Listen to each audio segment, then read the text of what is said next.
la misma vez también es uno de los más cuestionados. El hecho de ver a Dios como un Dios amoroso, pero específicamente, que es el atributo del día de hoy, es el ver o creer en nuestro Dios como un Padre amoroso. Y déjame decirte por qué. Porque quizá cuando la gente piensa en la idea de un padre, tal vez algunos solamente pueden pensar en el dolor que su padre les ocasionó. Tal vez tuvieron un padre ausente en su casa, o un padre que estaba más interesado en el fútbol o en el alcohol, y que vieron a su padre abusar de su mamá. O quizá tenían diferentes tipos de experiencias. Por esa razón, escúchame bien, la manera en la que tú ves o entiendes a los padres terrenales, a tu padre terrenal, va a estar directamente relacionado con la manera en la que tú ves a Dios como padre. ¿Me escuchaste? Por eso es tan importante. Déjame darte unas estadísticas. La verdad en la que está nuestro mundo, particularmente en los Estados Unidos de Norteamérica, es que el día de hoy hay aproximadamente más de 15 millones de niños que viven en un hogar en donde hay una madre soltera. Ahora estoy aquí para afirmar si hay alguna madre soltera, gracias a Dios por tu vida. Gloria a Dios por tu vida. Y conozco tantas familias que han sido, donde los hijos han sido criados por madres solteras. Y Dios ha hecho cosas maravillosas. Pero escúchame bien, esto habla de un problema más profundo. Un problema más íntimo, más profundo. Por eso el día de hoy lo que quiero que hablemos es acerca de la paternidad, particularmente el entender a nuestro Dios como nuestro Padre Celestial. Por eso el día de hoy quiero invitarte a que vayas conmigo a la primera carta de Juan, capítulo 3, versículo 1. Y este va a ser el pasaje central del día de hoy. Y eso es lo que dice la Biblia, primera de Juan, capítulo 3, versículo 1. Y dice la Biblia: fíjense qué gran amor nos ha dado el Padre, que se nos llame hijos de Dios. Y luego dice Juan: y lo somos. Es una palabra de afirmación. Por eso quiero pedirte un favor. Voltea a la persona que está al lado de ti y dile con orgullo: yo soy un hijo de Dios. Hay gente que dice ahora la otra persona, voltea con la otra persona a tu lado, dile: yo soy un hijo de Dios.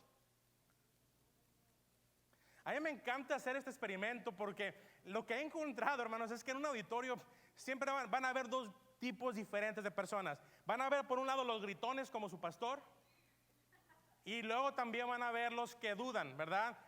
Los gritones que dicen: claro que sí, gloria a Dios, aleluya, yo soy un hijo de Dios.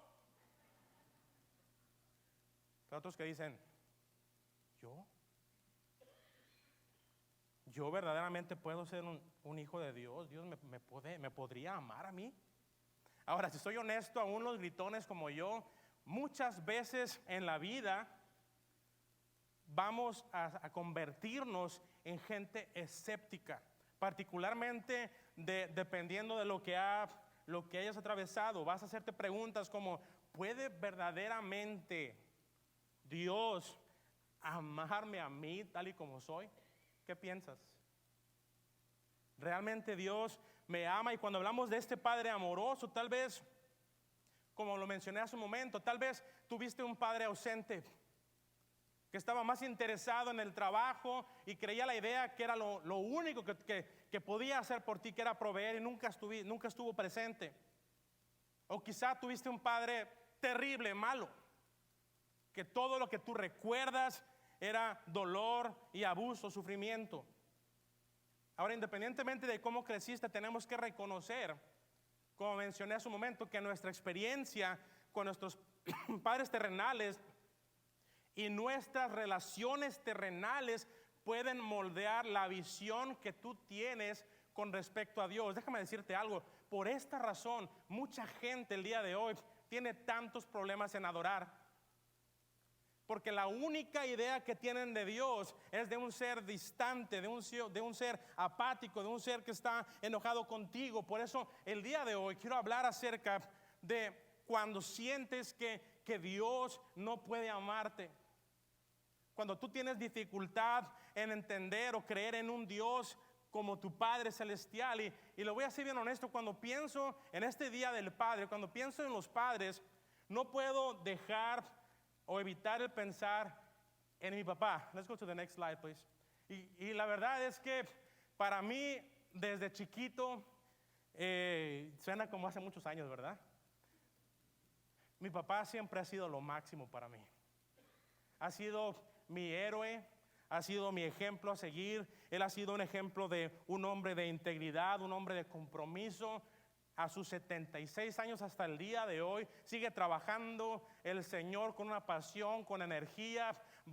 Él es doctor, luego va al consultorio, hace estudios, va a la universidad. Le digo, papá, ni yo tengo esa energía. Pero la verdad de las cosas es que yo tengo grandes recuerdos de mi papá. Ahora tengo que aclarar algo, mi papá de ninguna manera ha sido perfecto. Él, al igual que yo, él ha cometido muchos errores, pero ha sido un gran papá. De hecho, yo recuerdo desde cuando era niño, sí, hace muchos años, yo recuerdo que a mí me encantaba cuando eran cerca de las 3 de la tarde, yo esperaba con ansias el momento porque yo sabía que pronto iba a llegar mi papá. El carro iba a llegar a la cochera y yo iba a recibirlo y nos íbamos a sentar a comer. Y entonces ese tiempo para mí valía oro. El sentarnos a comer y el saber cómo estaba. Y después él siempre acostumbraba a dormir una siesta después de comer. Bueno, ahí iba yo hasta meterme a la cama, ¿verdad? Iba simplemente para estar con mi papá. Algo que recuerdo también mucho es que cuando era un poco más grande, a mí me fascinaba ir con mi papá al consultorio. Él estaba en el centro de Tampico, y entonces yo me iba con él y mientras él atendía a sus pacientes, yo estaba ahí en el techo, me iba a correr, andaba explorando, pero siempre yo sabía que estaba cerca de mi papá. Más adelante también, ya cuando era más joven, recuerdo que mi papá me invitaba para ir con él a ayudarle a cargar parte de su equipo, que estaba bien pesado, pero ahí iba yo con él para llevarle su equipo. Así es que visitamos todos los hospitales habidos y por haber en Tampico, Madero, la región. Los conocí, clínicas, hospitales.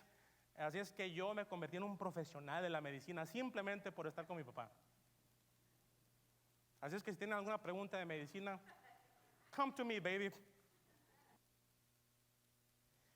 Pero uno de los momentos más especiales que yo recuerdo era cuando yo cumplí 19 años. Y fue un tiempo en el que Dios estaba llamándome para servirle de tiempo completo. Yo estaba explorando esa posibilidad. Recuerdo que en ese momento estaba ya a punto de irme para la ciudad de Durango. ¿Alguien aquí de Durango? No se emocionen tanto, ¿verdad? Pero una noche antes de salir en camión para Durango, recuerdo que mi papá llegó a mi cuarto, me despertó, yo me incorporé, me senté con él y comenzó a llorar conmigo. Yo nunca lo había visto llorar. Y me dijo, hijo, te amo, quiero decirte que estoy muy orgulloso de ti. Y él me había escrito una carta que hasta el día de hoy recuerdo vívidamente esas palabras, porque en esa carta él me recordó momentos en los que Dios me usó desde jovencito para ministrar, para orar, para ayudar a jóvenes con problemas. ¿Te acuerdas de Paco? De un joven en el que venía de un hogar destrozado, y él me recordó la historia de Paco. Y me recordó otros momentos en los que Dios nos había usado para alcanzar a personas. Y me dijo también, recuerda, hijo, que en el ministerio vas a encontrar a lobos vestidos de oveja. Ten mucho cuidado de ellos, porque van a tratar de distraerte, de desenfocarte, pero sigue siendo el hombre de Dios o el jovencito de Dios que eres. Nunca te distraigas, sigue adelante. Hermanos, esas palabras marcaron mi vida. Esa es la influencia que mi padre ha tenido hasta el día de hoy. Y cada vez que hablo con mi papá el día de hoy, él no desperdicia un momento para decirme, hijo, te amo, hijo, estoy muy orgulloso de ti.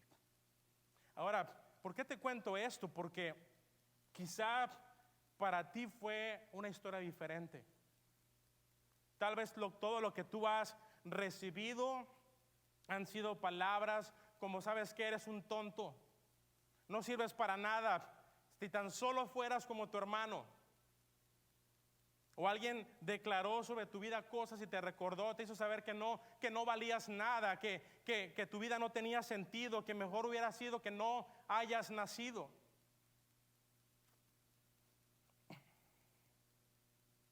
Y por eso quiero decirte el día de hoy, este puede ser un mensaje que va a ser un parteaguas para tu vida, en el que quizá por primera vez vas a ver o a entender quién es Dios de una manera diferente.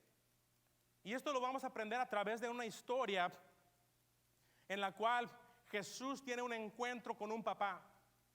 Y vemos lo que este papá estaba dispuesto a hacer por la vida de su hija. Y estamos en Lucas capítulo 8, versículos del 40 al 48. Es una sección un poco extensa, pero quiero leerlo todo porque hay cosas sorprendentes que no quiero que te pierdas de este pasaje. Lucas capítulo 8. Y voy a comenzar en el versículo 40. Y voy a advertirles, ya comencé con la historia de mi papá y ya comencé a andar con mocos, así es que ténganme paciencia, ¿ok? Pero miren lo que dice la palabra del Señor. Dice la Biblia: cuando Jesús regresó, la multitud se alegró de verlo, pues todos estaban esperándolo. En eso llegó un hombre llamado Jairo. ¿Cómo se llamaba? Se llamaba Jairo, que era un jefe de la sinagoga. Eso es muy importante. Arrojándose a los pies de Jesús, le suplicaba que fuera a su casa, porque su única hija, también circula eso, su única hija de 12 años se estaba muriendo. Jesús se puso en camino y las multitudes lo apretujaban. Había entre la gente una mujer que hacía 12 años que padecía de hemorragias, sin que nadie pudiera sanarla. Ella se le acercó por detrás y le tocó el borde del manto, y al instante cesó su hemorragia. ¿Quién me ha tocado?, preguntó Jesús. Como todos negaban haberlo tocado, Pedro le dijo: Maestro, son multitudes las que te aprietan y te oprimen. No, alguien me ha tocado, replicó Jesús. Yo sé, dijo él, que de mí ha salido poder. Y en ese momento ella había sido de alguna manera atrapada en el acto. Ellos descubrieron que ella lo había tocado. Por eso versículo 47 dice lo siguiente: la mujer, al ver que no podía pasar inadvertida, se acercó temblando y se arrojó a sus pies. En presencia de toda la gente contó por qué lo había tocado y cómo había sido sanada al instante. Por eso el versículo 48 es tan importante. Y dice lo siguiente: hija, tu fe te ha sanado, le dijo Jesús. Vete en paz. Vete en paz. Ahora quiero que analicemos detenidamente este pasaje, porque tú tienes a este padre terrenal cuya hija se está muriendo, y él hace lo que cualquier padre haría, ¿verdad? Él hace todo lo posible. ¿Para qué? Para que su hija esté bien. Ahora, es importante mencionar que este hombre era un religioso en la sinagoga. Si tú conoces un poquito de la historia, vas a aprender que los líderes religiosos de ese tiempo odiaban a Jesús. No toleraban estar cerca de Jesús, pero sin embargo él estuvo dispuesto a arriesgar su reputación, posiblemente incluso su trabajo, por su hija. Y es un buen padre quien va detrás de Jesús. Y Jesús, ¿qué es lo que hace? Vemos que él acepta ir con él y le dice: sí, caminaré contigo, te acompañaré a tu casa. Pero vemos que Jesús va con él y de repente él se detiene. No tiene sentido. Se detiene. Es como, por ejemplo, si tú llevaras a tu esposa embarazada que está a punto de dar a luz y vas al hospital, pero te detienes a McDonald's a comprar hamburguesa con papas. ¿Qué dirías? Oye, ¿qué te pasa? Creo que todos estamos de acuerdo que no tiene sentido. Bueno, en la historia vemos que Jesús se detiene. Era una situación de emergencia. Y yo creo que al menos podríamos pensar que este hombre Jairo estaba un poco desilusionado con Jesús, y no completamente desilusionado, porque él debe haber pensado: Jesús, estamos hablando de una situación de vida o muerte, ¿y por qué te detienes? Pero uno podría llegar incluso a la conclusión de que en ese momento la percepción que él tenía de Jesús, o su visión de quién era él, cambió. Y ¿sabes algo? Esto nos pasa a nosotros el día de hoy. Esto nos pasa muchas veces porque quizá tu papá, quien te dijo algunas palabras hirientes cuando estabas llorando, te dijo: hey, cállate, los niños no lloran. O te dijo cualquier otra cosa y eso te lastimó. O tal vez fue un padre ausente que nunca estuvo ahí y no tenía tiempo para ti. O quizá tu historia es que nunca llegaste a conocer a tu papá. O tal vez fue un entrenador en la preparatoria o en la secundaria que te dijo cosas malas, lo malo que eras, y te lastimaron. Y de alguna manera eso ha causado en tu vida una gran herida, una gran decepción. Y eso te ha llevado a creer ciertas mentiras acerca de Dios. Y hay otras mentiras que generalmente creemos acerca de Dios. Y vamos a ver cómo nuestras relaciones terrenales siempre van a impactar la manera en la que vemos a nuestro Padre Celestial. Y quiero que veamos la primera mentira. Mentira número 1. Hay gente que cree que Dios quiere condenarte. Dios quiere condenarte por tus errores. Él está esperando el momento en el que te equivoques para acabar contigo, para fulminarte. Él quiere condenarte. Ahora, suena quizá exagerado, pero déjame decirte algo. He conocido tanta gente a través de los años que me han dicho: pastor, es que mi único concepto de Dios es pavor, porque yo nada más creo que quiere condenarme. Ahora, ¿cuál es la verdad? La verdad, lo que dice la palabra de Dios, es que Dios es en realidad un Dios compasivo. Amén. Él es un Dios compasivo. Dice la palabra del Señor lo siguiente en el Salmo 103, dice: tan compasivo, circula esa palabra. Tan compasivo es el Señor con los que le temen, es decir, aquellos que creen en Él, con los que le temen, como lo es un padre con sus hijos. Esa es la primera mentira, el creer que Dios quiere condenarte. Ahora veamos la segunda mentira.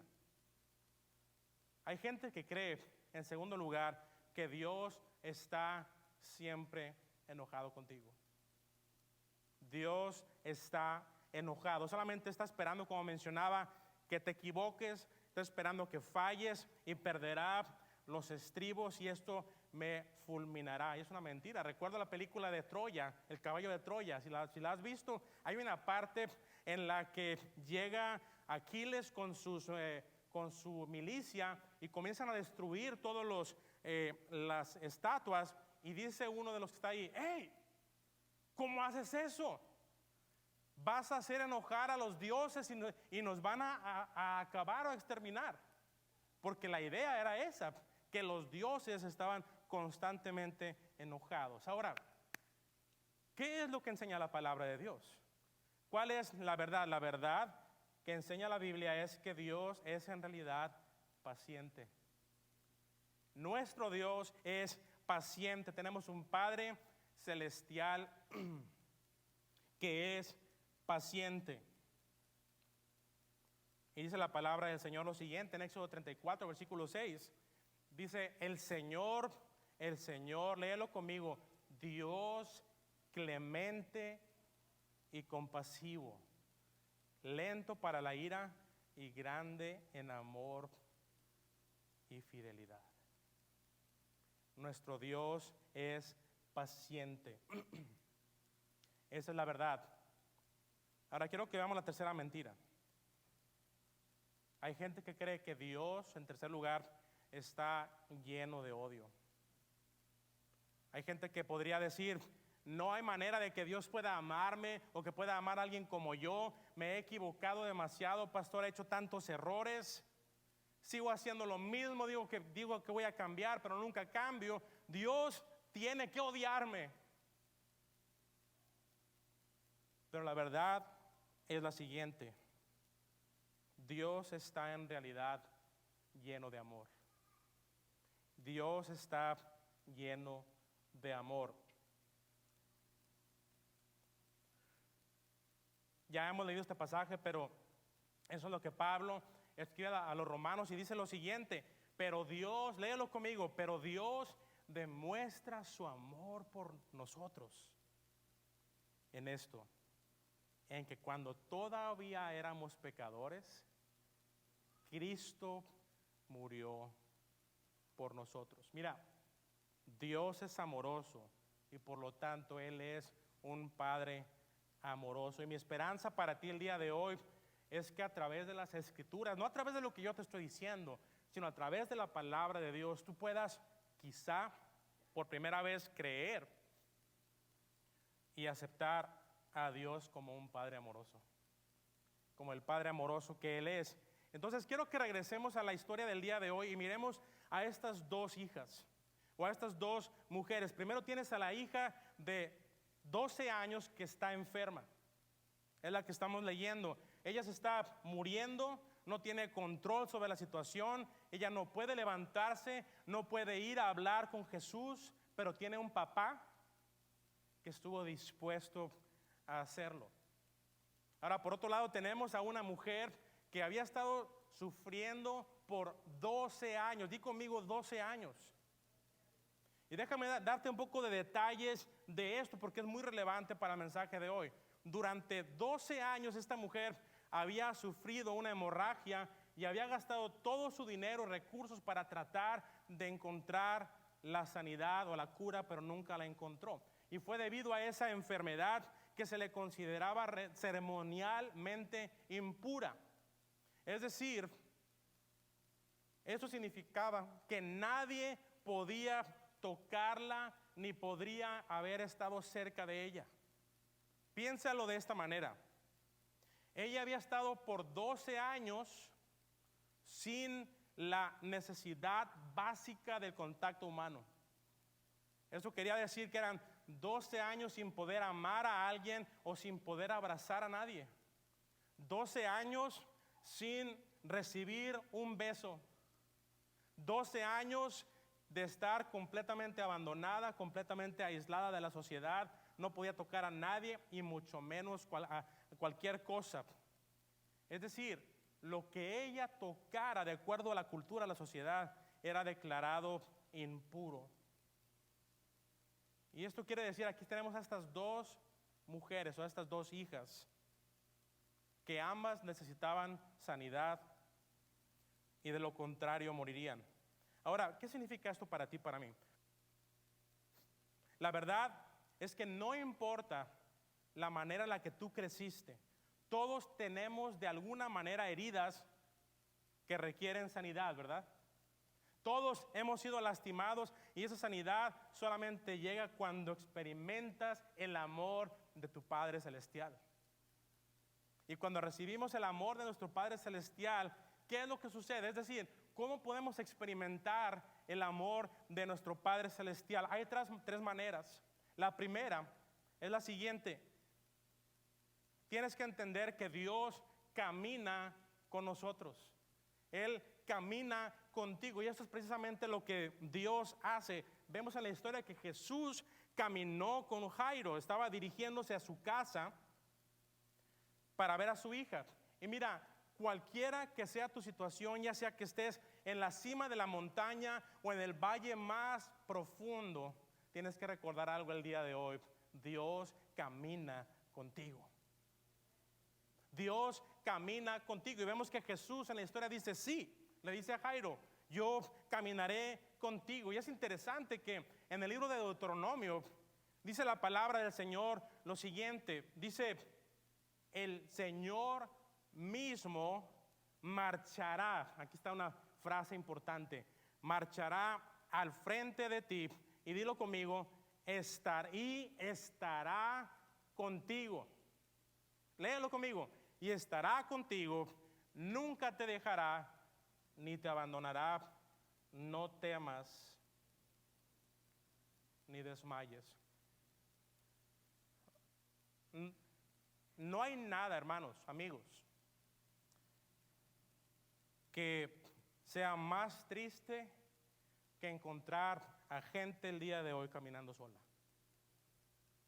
Gente que en los momentos difíciles, cuando llegan esas noticias tristes de un pariente, un familiar que está enfrentando una enfermedad terminal, o cuando alguien pierde a un ser querido, o cuando pierde el trabajo y que no tengan a nadie a su alrededor, honestamente es algo muy terrible.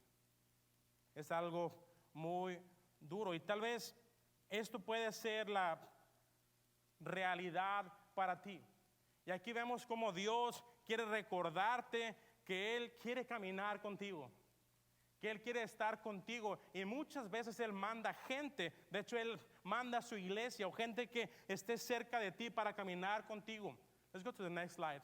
Por eso quiero enseñarles no pedí permiso, pero voy a mostrar la foto de alguien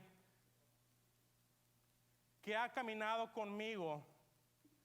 Este verano van a ser 21 años. Un aplauso, por favor. Y quiero que sepan algo. Durante casi 21 años he podido ver cómo Dios ha usado a mi esposa para caminar conmigo, para estar conmigo no solamente en los momentos buenos, los momentos divertidos o felices, sino en los momentos más oscuros y más difíciles. Y por eso para mí ha significado algo que ha hecho la diferencia. Y yo puedo decirles aquí delante de ustedes que a través del amor de mi esposa he podido ver cómo Dios ha estado caminando conmigo. Y vemos nuevamente cómo Dios camina con nosotros. Pero en segundo lugar, veamos el punto número 2. No solamente Él camina con nosotros, sino también vemos que Dios se detiene con nosotros. Dios se detiene con nosotros, y eso es lo que hace Jesús. Él se detuvo por la mujer que tenía un flujo de sangre. Él se detuvo con ella, y Jesús, vemos como Dios ha estado deteniéndose por ti desde el principio de los tiempos. Ahora mira, cuando estudiamos la Biblia, vemos que en el libro de Génesis escuchamos cómo Dios trabajó durante ¿cuántos días? 6 días. Y vemos que en el séptimo día, ¿qué fue lo que hizo? Él descansó. Y ahora mucha gente piensa que quizá Él descansó porque Él quizá estaba cansado, pero no. Él descansó porque quería enseñarnos a ti y a mí el principio de descansar. Ahora, este no es el tema del que estoy hablando, pero quizá es momento para ti que el día de hoy entiendas esto. Tú no puedes ir por la vida trabajando, yendo, sin descansar, hermano, amigo.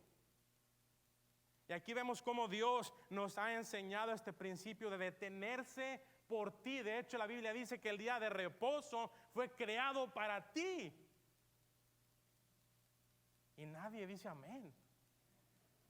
O sea, hermano, que muchas veces lo más espiritual que puedes hacer es sentarte en el patio de tu casa y roncar por un rato. Y recordar esto.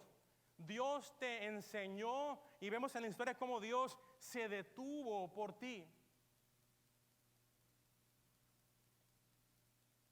Ahora el asunto es este.